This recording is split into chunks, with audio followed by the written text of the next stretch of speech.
Gentlemen,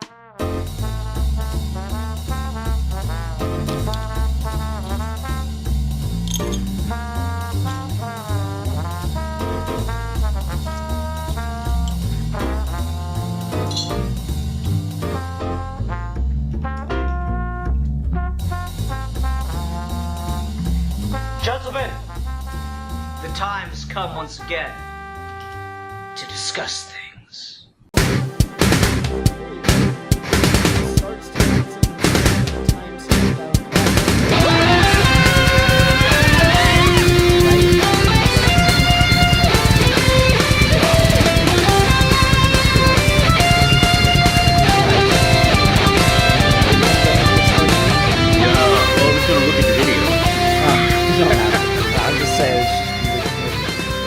Let's go ahead and get into this. Hi everyone, welcome to another episode of Geeky Gentleman Fan Film Reviews. I am Sid Part2, aka Ian Harrington. Joining me today is Justin Cristelli, aka The Real Manos. Hi folks. Hello. Yay. Pretty much what he said. Yep. So we are out of Geeky Gentleman Comedy Month, and I thought this would be kind of an interesting transition out of Comedy Month because we're reviewing a Calvin and Hobbes fan film, and Calvin and Hobbes, of course, being a much beloved comic strip. But this is not really much, or this isn't a comedy, or even kind of a little funny. This is a very touching and heartfelt little fan film, and I thought it'd be really interesting to talk about. Yes. Indeed.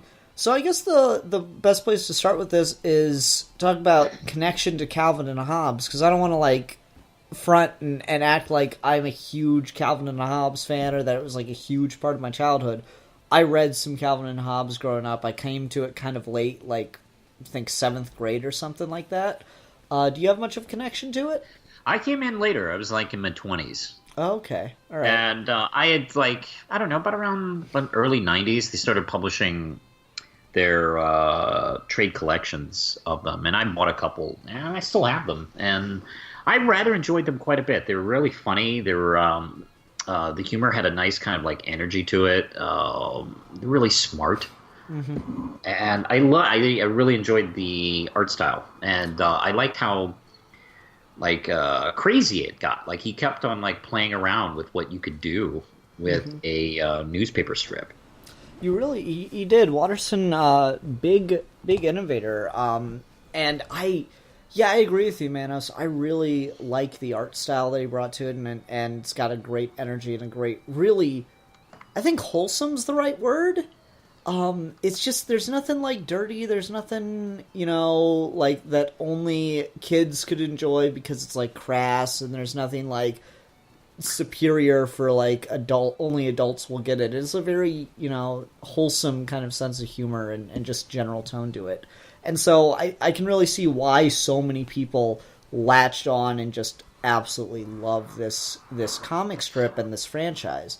It's not a franchise because it's only ever been a comic strip. Watterson's been really kind of Salinger-esque with Calvin and Hobbes. You won't let anything be made beyond the comic strip and reprints of the comic strip. Correct, yeah, that's it. So it's really cool to see a fan film like this, and this is a good way to transition to the fan film, because this is the only way you'll ever see Calvin and Hobbes on film, is the fans just saying, well, I get that Watterson only wants it to be a comic strip, but I love the characters, and film's a medium that I can express myself in, so I'm going to do it anyway. And you get some really, I don't know, I feel like this is a really touching little fan film. It's called Reaching Autumn, a Calvin and Hobbes movie, and yeah, I really, really like this one. I thought it was very, very sweet. I was moved by it. I enjoyed it quite a bit, and yeah, I didn't grow up with Calvin and Hobbes, but it definitely kind of got to me on that level of remembering the manic energy and creativity of a kid, with the mindset of an adult looking back on it. So yeah, I always really did enjoy it for that, and this really did kind of hit me. This reminded me of the I think it was Spike Jonze directed Where the Wild Things Are feature film. where it had that kind of like vibe to it, looking back on your childhood through kind of like an emotional level, through an adult's eyes, and took it a little bit more serious. And there's just this like more serious vibe to it, and that's the first thing I thought of. Like I think 2 minutes in. Mm-hmm.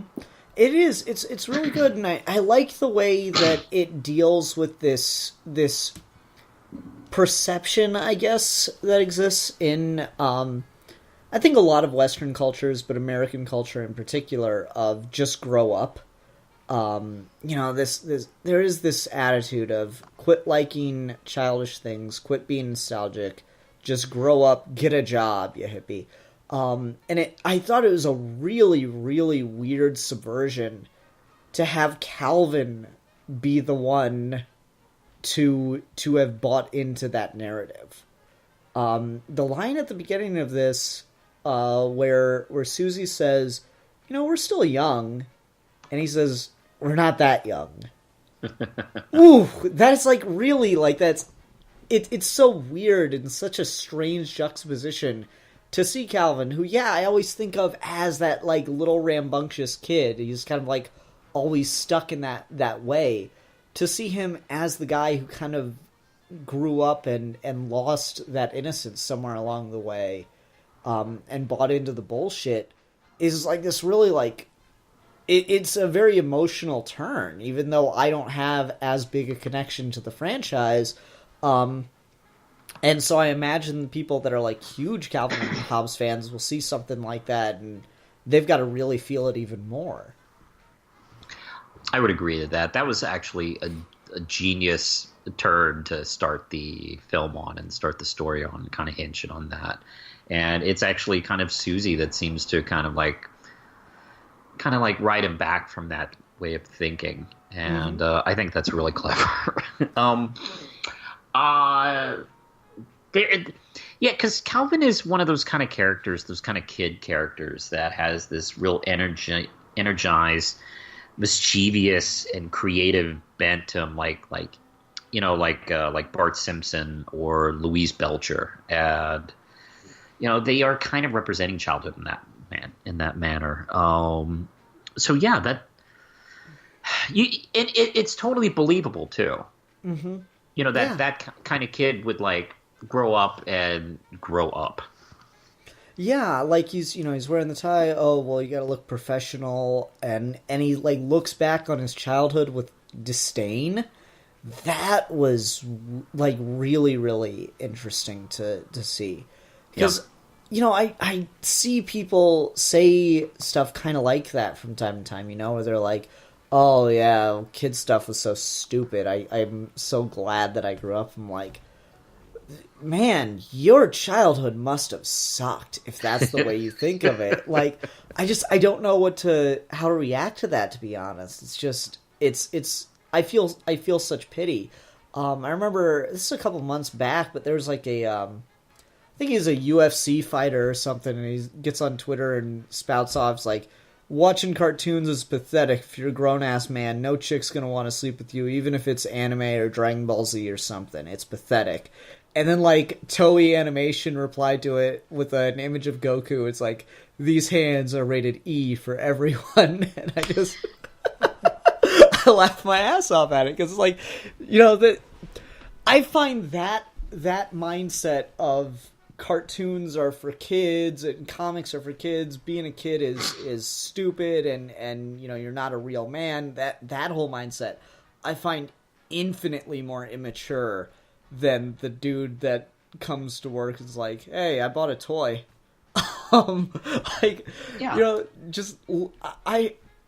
I can get certainly the unhealthy levels of the person who, spends their entire paycheck on collecting, pop figures or whatever, but there's nothing wrong with indulging in a quote unquote childish interest. I find that like just, and maybe I'm a nerd, I don't know. Yeah, but, I mean, talking to me, but right? and even geeks and nerds do that to each other all the time. Like, oh, hey, that thing you like sucks. It's for kids. I'm superior watching like dark superhero comics. Mm-hmm. We even do it to each other. What you just said kind of reminded me of Maurice Sendak, who, speaking of the Wild Things are, because he had this is great NPR interview he did, and he was talking about people's perceptions of childhood and adulthood, and he said he always gets people asking him if he really enjoys the simplicity of children, and he said children aren't simple. They become simple when they become adults. And that is great. Yeah, I know. That was really... That kind of blew my mind when I heard him say that, because I started thinking about go on any political discussion right now and listen to people yell at each other and listen to people troll each other on comment sections. These are the adults. Mm-hmm. And they're just thinking in such stupid tribal things, even when it doesn't matter, even when it's not about anything important. It's just about a fucking movie, and they're getting into these death match discussions and drugging. And it's you don't have to think in such simplistic blocks. Yeah, I agree, and it's interesting because me, I got the whole philosophy background, so I'm going to do the thing. I'm going to quote the Nietzsche. It's going to happen. There is this really great Nietzsche quote that kind of goes to this, where he's like, the struggle of maturity is to recover the seriousness of a child at play. And it's I think that is kind of the idea that this movie's driving at is, it does a lot. This movie is really well written, film, whatever you want to call it, is really well written. It's got a very tight script. I love a lot of the dialogue. It's all very purposeful, very driven dialogue. And it's just got some really great nuggets and very quotable lines like, grow old, don't grow up. That is the line of the film. That's the theme. That is the whole point of this movie. And that really hit me. Mm-hmm.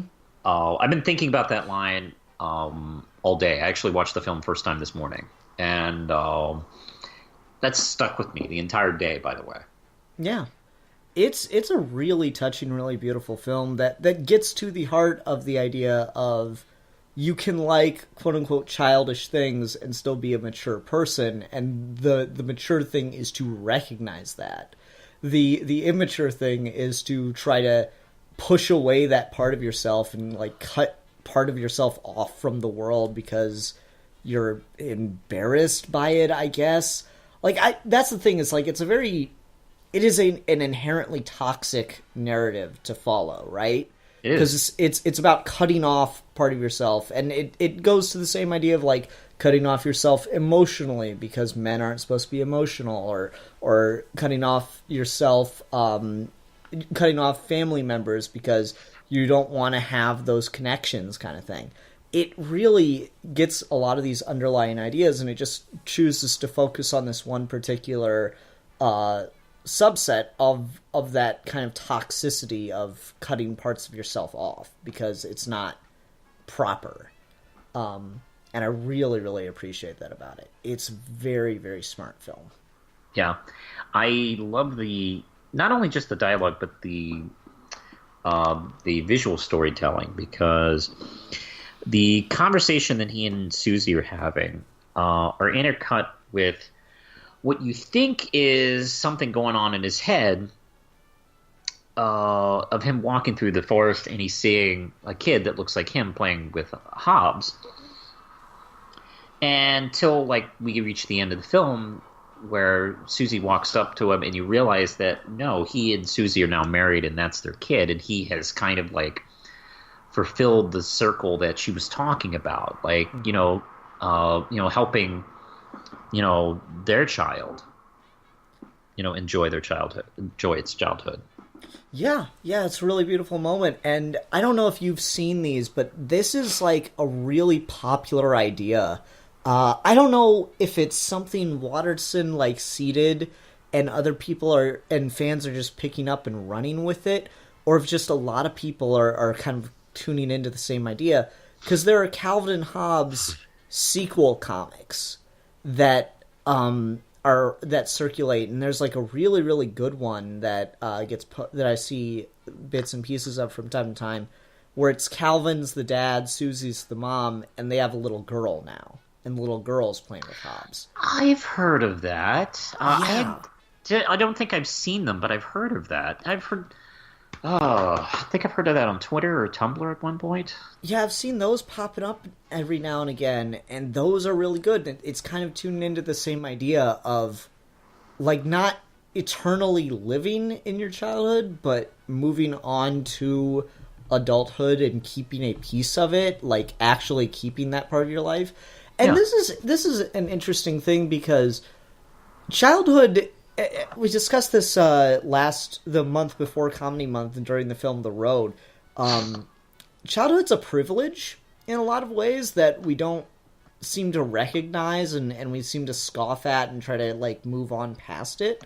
Particularly in Western cultures, but childhood's a privilege. Like, you have to, in order to have a childhood in which, and I'll use the Calvin character's own words here, in which you're free from responsibility and wrapped up in your own little world where you don't have to think about anything, you have to be able to be provided for so that you can be free of responsibility.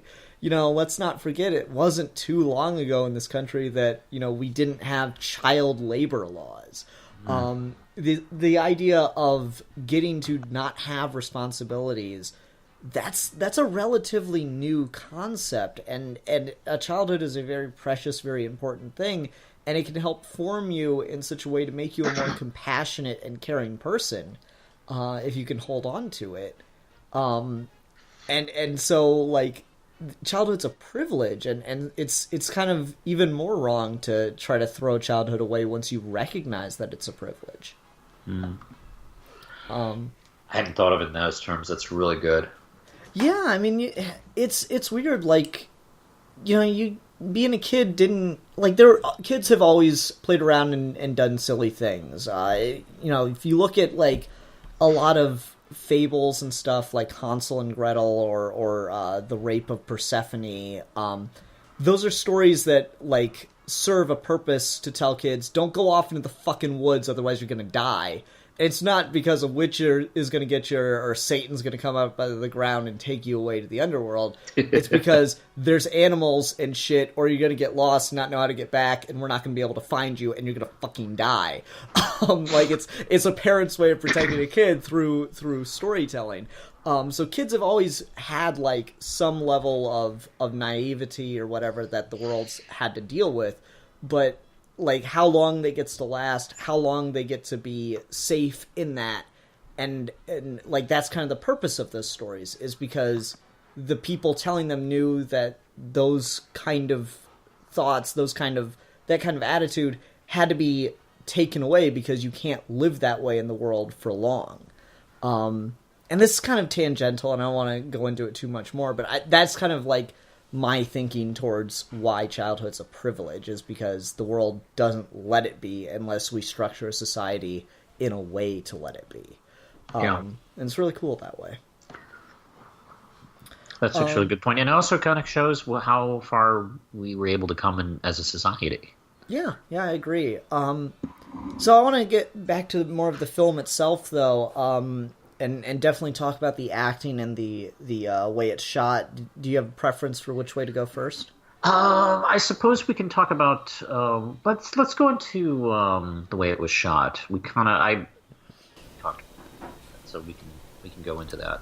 Okay, yeah, I think this is absolutely beautiful. Like, this credits a film company, and I'm gonna feel bad if I can't remember it. What's it called? A really good one. A really good film company.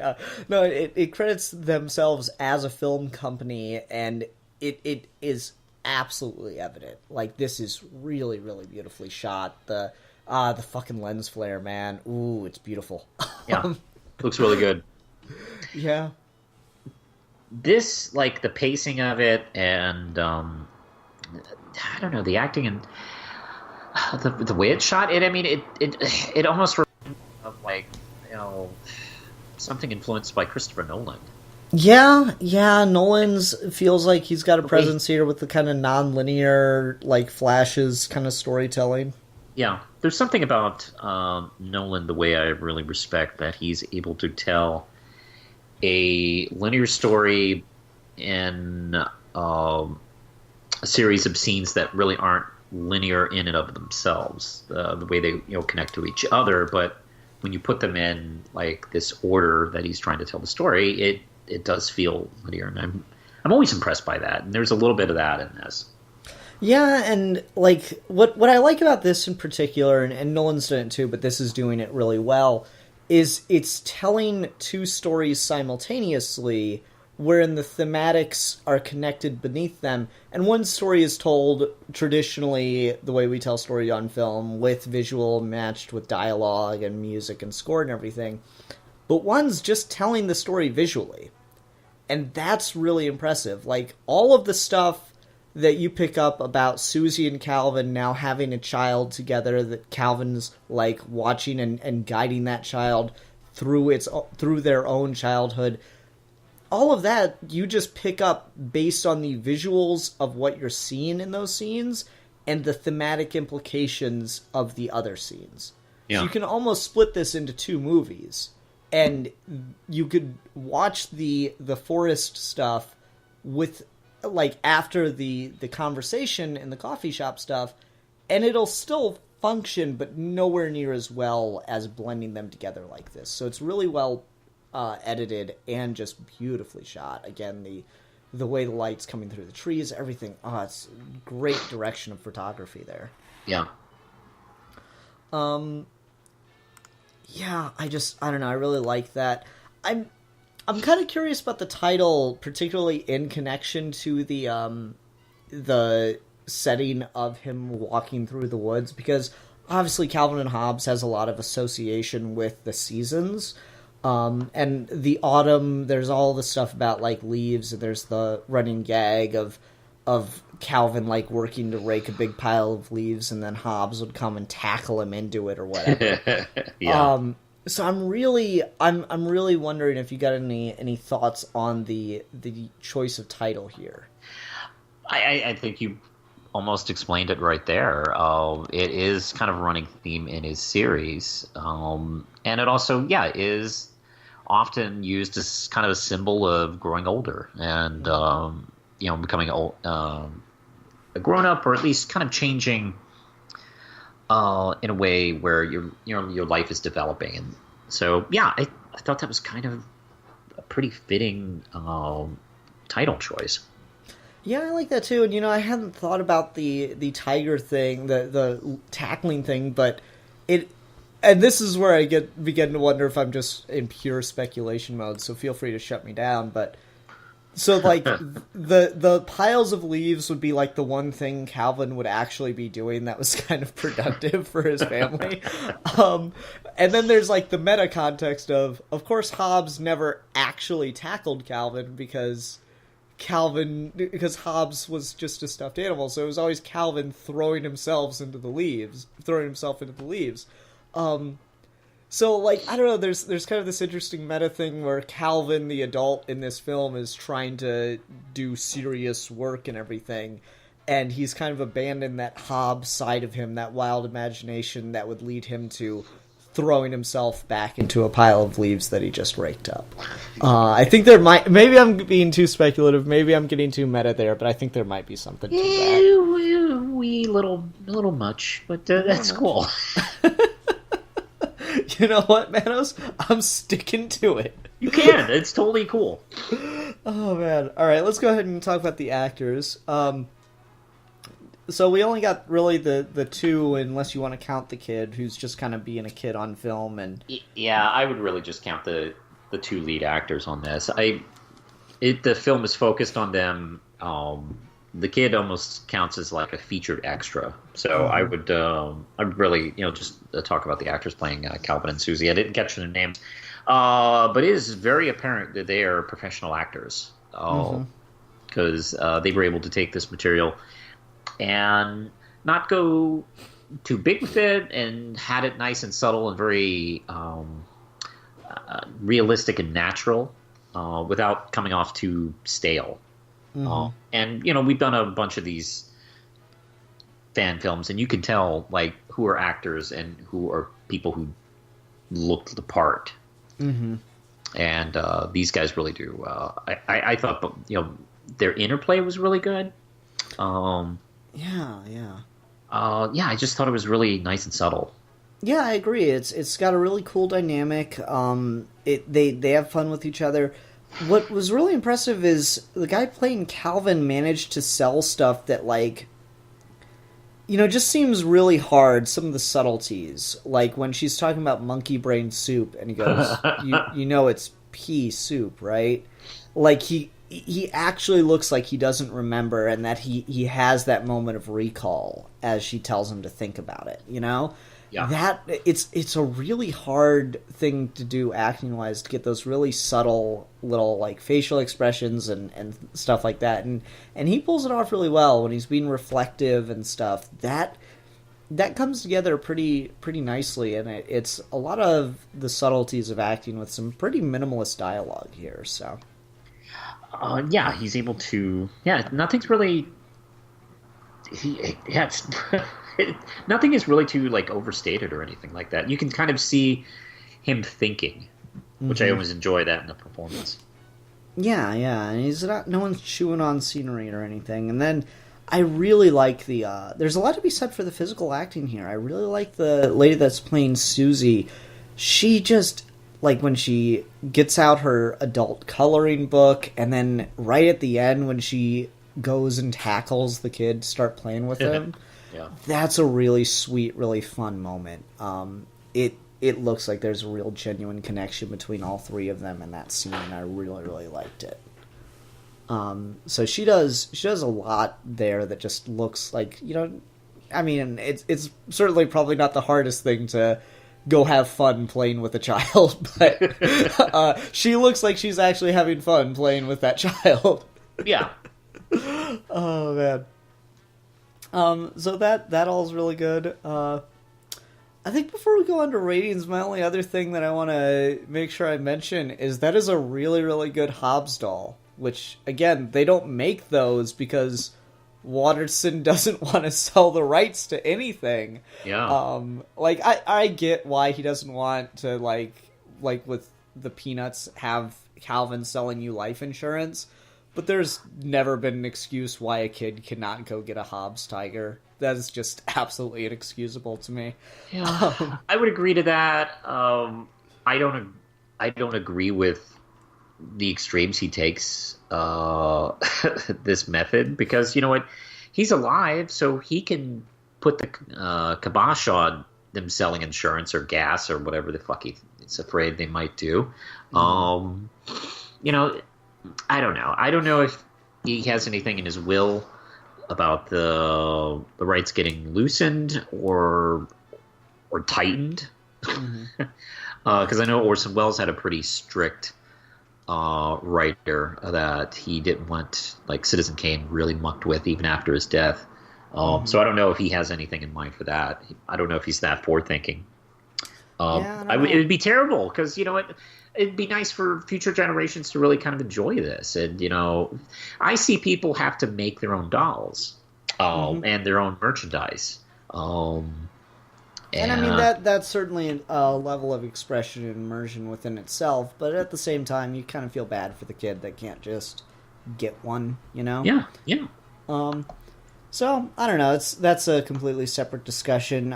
Really interesting documentary, if you're at all interested, people of the world. Dear Mr. Watterson kind of goes into Bill Watterson's relationship with the strip and everything, and that's really cool. Without, of course, interviewing him, because he's kind of pulled a Salinger. It's like very reclusive. And please excuse Manos as he gets bombed by the Germans. Anyway, what? There's just the sound that came over the microphone sounded like the. Oh yeah, that was a truck. It's all good. I look right in the middle of the city. Yep. Anyway, so let's go ahead and go on to ratings for this. I think this is really, really well done. I'm only taking a point off just because Calvin and Hobbes is a great franchise, but it's just not my franchise. So while I definitely did connect with this on an emotional level and everything, I definitely got the sense that I would have more if I was more into Calvin and Hobbes.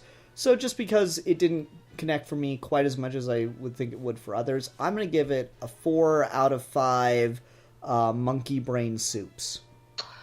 I was rather touched by this, and I was pleasantly surprised. I was hoping it would be good, just from the thumbnail and the description I saw on it. And it really kind of lived up to what I was hoping it might be, because there is this kind of material you can kind of play with. I was really touched by it. It actually choked me up a little bit at the end, and even has something to think about, particularly with the idea of growing older but not growing up. That meant a lot to me. So I'm going to give it 5 out of 5 cardboard time machines.